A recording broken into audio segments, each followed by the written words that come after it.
Kita ke informasi lainnya, Komando Pusat Amerika Serikat atau CENTCOM merilis rekaman baru yang menunjukkan pasukan AS terus memberlakukan blokade di Selat Hormuz. Pasukan militer Amerika Serikat memfokuskan blokade di pelabuhan-pelabuhan Iran. Rekaman yang dirilis CENTCOM menunjukkan pasukan Amerika menaiki helikopter dan lepas landas. Sementara itu, beberapa kapal terus berpatroli di perairan Selat Hormuz. Mereka juga menahan sejumlah kapal dari negara lain yang hendak melintas.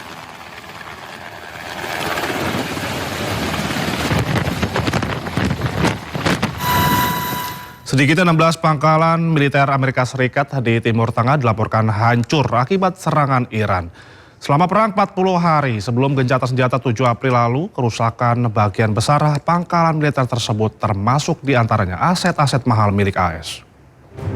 This is now a once bustling American microcity in the desert. Dilansir dari media Amerika Serikat, CNN melakukan investigasi terkait serangan Iran terhadap pangkalan militer Amerika Serikat di 8 negara Timur Tengah. Dampak serangan rudal balistik milik Iran dilaporkan mengalami kerusakan berat hingga tidak lagi berfungsi. Perang antara Iran, Amerika Serikat, dan Israel pecah sejak 28 Februari 2026. Serangan Iran di 16 pangkalan Amerika Serikat ini menyerang aset bernilai tinggi seperti radar canggih, infrastruktur komunikasi, dan pesawat militer Amerika Serikat. Pada serangan ini juga Amerika Serikat menuding Iran memanfaatkan satelit mata-mata buatan Cina TEE-018 untuk memantau dan mengarahkan serangan presisi drone serta rudal ke pangkalan Amerika Serikat.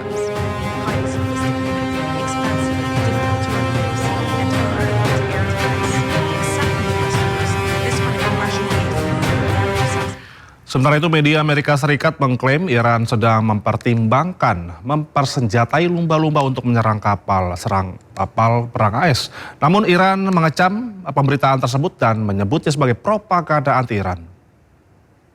Kamikaze dolphins. The Persians want to strap mines to dolphins to weaponize. Warga Iran mengecam pemberitaan dari media Amerika Serikat Fox News yang mengklaim bahwa Iran sedang mempertimbangkan untuk menggunakan lumba-lumba untuk menyerang pasukan Amerika Serikat. Iran dikabarkan mengerahkan lumba-lumba yang dipersenjatai ranjau untuk melancarkan serangan drone kamikaze terhadap kapal perang Amerika Serikat di Selat Hormuz. Sementara dilansir dari media Iran Tasnim News Agency, warga Iran mengecam pemberitaan tersebut dan menyebutnya sebagai klaim absurd dan propaganda anti-Iran.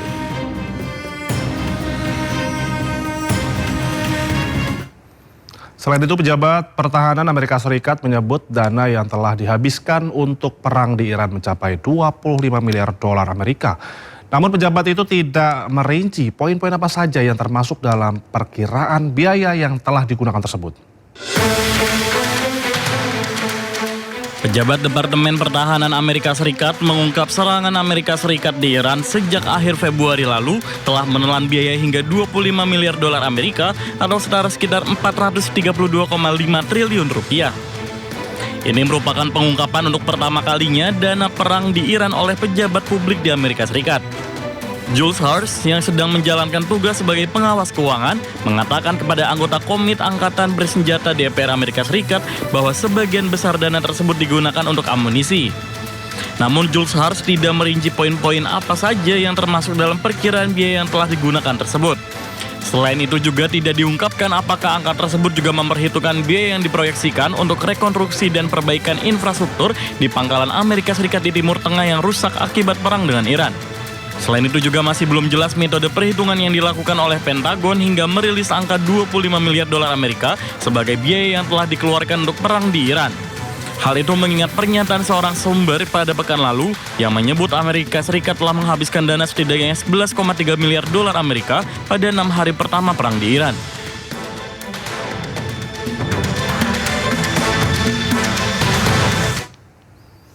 Kapal induk terbesar di dunia milik Amerika Serikat USS Gerald R. Ford akan segera kembali ke pangkalannya di Virginia. Kepulangan ini menandai berakhirnya masa penugasan bersejarah selama lebih dari 300 hari di Timur Tengah.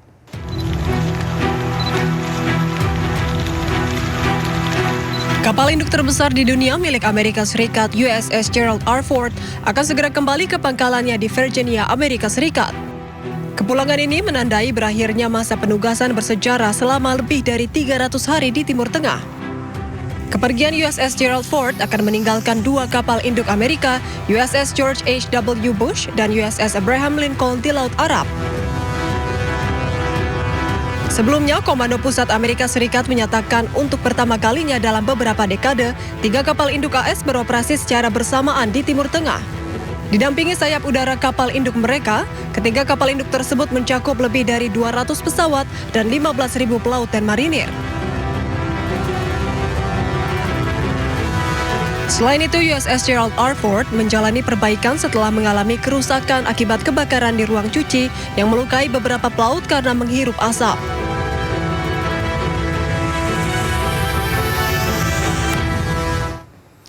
Sementara itu, Presiden Amerika Serikat Donald Trump menyatakan dirinya tak puas dengan proposal baru yang ditawarkan Iran mengenai kesepakatan damai.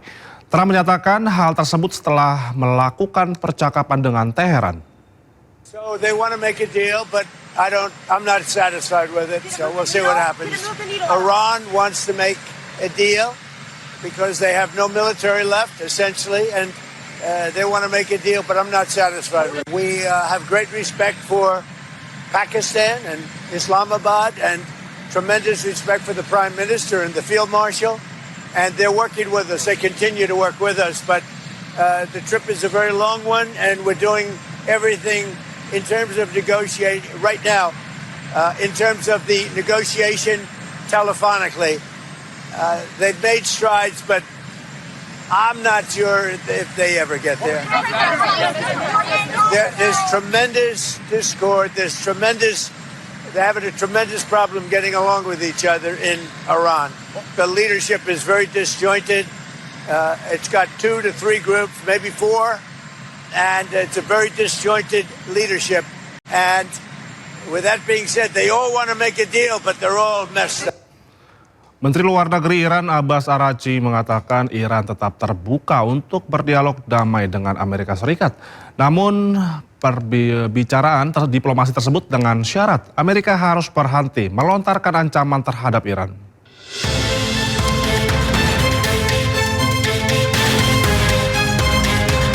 Konflik di Timur Tengah belum kunjung berakhir sejak 28 Februari. Amerika Serikat dan Iran gagal mencapai kesepakatan dalam pembicaraan damai putaran pertama di Islamabad, Pakistan pada bulan April lalu. Iran menolak perundingan putaran kedua dengan Amerika Serikat lantaran tuntutan AS dianggap tidak realistis. Meski begitu, Iran tetap terbuka untuk berdialog dengan AS.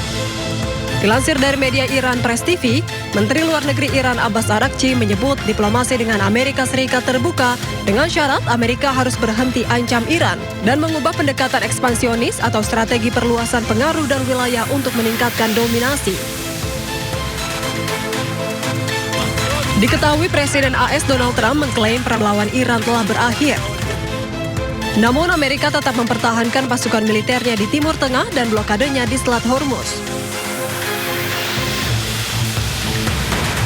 Presiden Amerika Serikat Donald Trump mengatakan perang melawan Iran yang dimulai sejak 3 bulan lalu telah berakhir. Namun Trump menegaskan ancaman Iran masih signifikan dan pasukan Amerika Serikat akan terus disiagakan di Timur Tengah.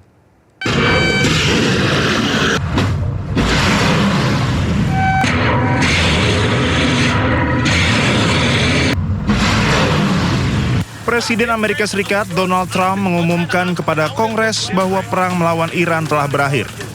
Operasi militer Amerika Serikat yang diluncurkan tanpa persetujuan Kongres tersebut telah mencapai batas waktu 60 hari. Trump menyatakan operasi militer di Iran telah dihentikan setelah gencatan senjata yang dimulai 7 April 2026. Meski menyatakan konflik berakhir, Amerika Serikat tetap mempertahankan kehadiran militer dan blokade terhadap Iran di kawasan. Blokade Amerika Serikat di Iran akan berlanjut hingga kebebasan navigasi di Selat Hormuz pulih. Trump menegaskan ancaman Iran masih signifikan dan pasukan Amerika Serikat akan terus disiagakan di Timur Tengah. Trump juga menyatakan ketidakpuasan terhadap proposal negosiasi terbaru dari Iran di tengah mandeknya pembicaraan damai meski gencatan senjata telah berlangsung selama beberapa pekan. Iran menyerahkan teks proposal tersebut kepada Pakistan selaku mediator pada Kamis malam. Trump menyalahkan kebuntuan negosiasi pada perselisihan yang luar biasa di dalam kepemimpinan Iran. Ia juga mengemukakan dua opsi yang dihadapi Amerika Serikat, yakni membumi hanguskan Iran sepenuhnya atau mencoba membuat kesepakatan. Trump tidak mengambil opsi pertama atas dasar kemanusiaan. Perang yang dimulai Amerika Serikat dan Israel melalui serangan mendadak pada 28 Februari 2026 kini berada dalam status jeda sejak 8 April 2026. Sejauh ini baru satu putaran perundingan langsung yang digelar namun berakhir tanpa hasil.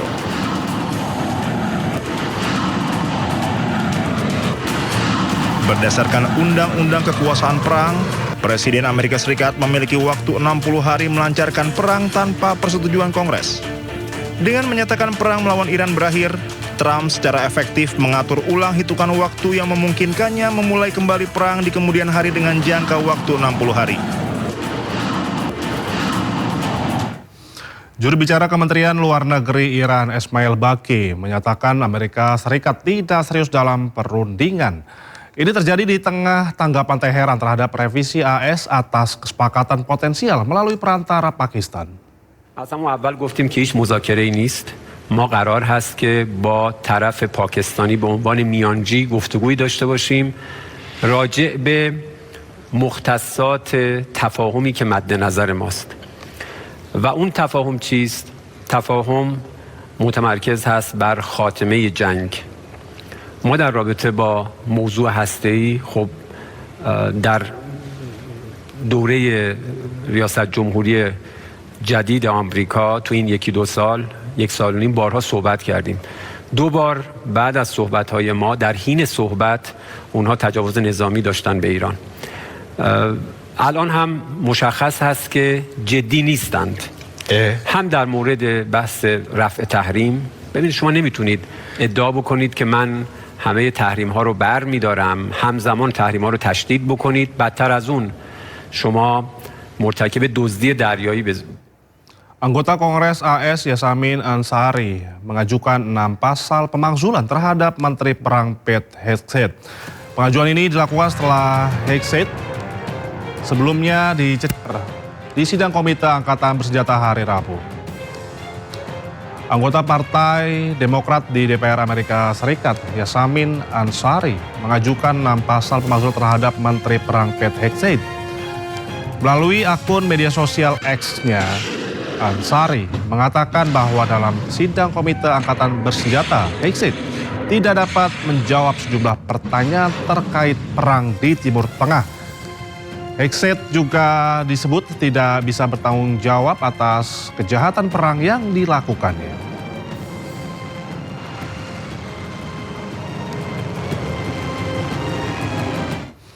Tidak adanya kesepakatan damai antara Amerika Serikat, Israel dengan Iran semakin membuat situasi tak menentu. Namun dalam 24 jam terakhir Israel mendapatkan pasokan amunisi baru seberat 6.500 ton dari Amerika Serikat. 2 kapal kargo bersandar di pelabuhan Ashdod dan Haifa, Israel dalam 24 jam terakhir. Selain itu truk militer, kendaraan tempur lapis baja ringan atau JLTV dan peralatan militer lainnya dengan berat sekitar 6.500 ton juga dilaporkan telah tiba di pelabuhan Israel. Sementara beberapa pesawat kargo dengan membawa ribuan amunisi untuk perang udara dan darat juga telah tiba di Bandara Tel Aviv.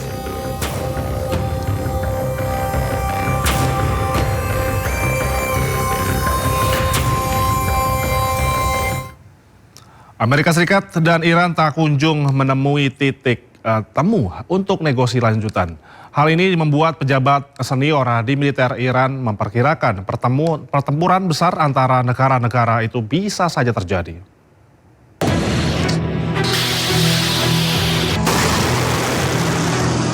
Amerika Serikat dan Iran tidak kunjung menemukan titik temu untuk negosiasi lanjutan. Situasi ini membuat negeri Paman Sam dan sekutu dekatnya Israel siap kembali menggempur negara Timur Tengah itu. Pejabat senior di militer Iran, Muhammad Jafar Asadi memperkirakan pertempuran besar antara negara-negara itu bisa saja terjadi.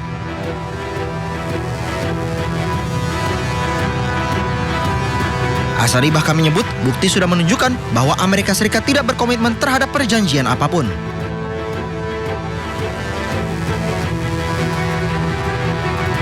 Sebelumnya Amerika Serikat dan Iran sempat menggelar perundingan damai di Islamabad, Pakistan pada pekan kedua April. Namun negosiasi ini berakhir buntu karena Amerika Serikat ingin Iran mengakhiri program nuklir dan menyerahkan uranium yang diperkaya, tetapi Teheran menolak mentah-mentah.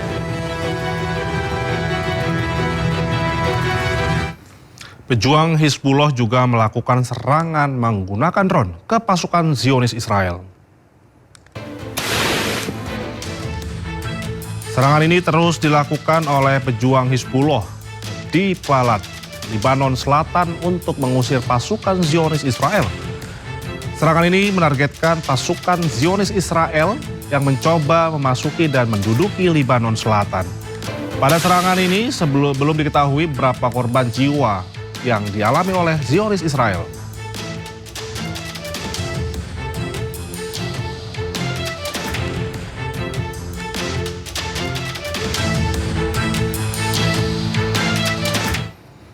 Seorang pemukim Israel secara tiba-tiba menyerang biarawati Kristen di Yerusalem. Insiden ini terjadi di wilayah dengan sensitivitas agama dan politik yang tinggi. Sebuah video memperlihatkan penyerangan oleh pemukim Israel terhadap seorang biarawati Kristen.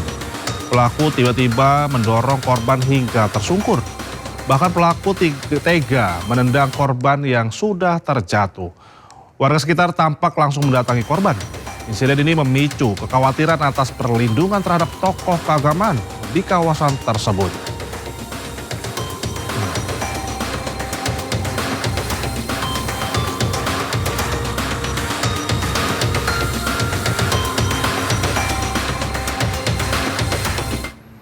Krisis kemanusiaan di jalur Gaza semakin mengkhawatirkan.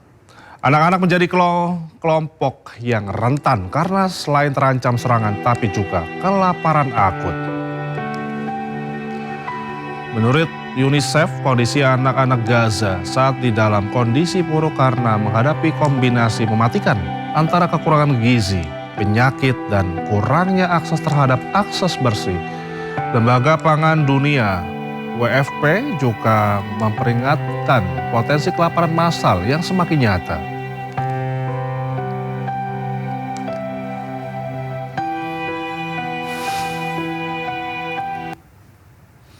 Pasukan penjajah Israel menyerang seorang anak disabilitas di Yerusalem Timur, Palestina. Inilah detik-detik saat tentara penjajah Israel mengejar anak berkebutuhan khusus di kamp pengungsi Sufat, Yerusalem Timur. Korban yang ketakutan sempat linglung sebelum akhirnya terpojok dan dipukuli tentara Zionis. Diketahui korban bernama Mahdi Abu Talib sempat ditahan sementara saudaranya dipukuli.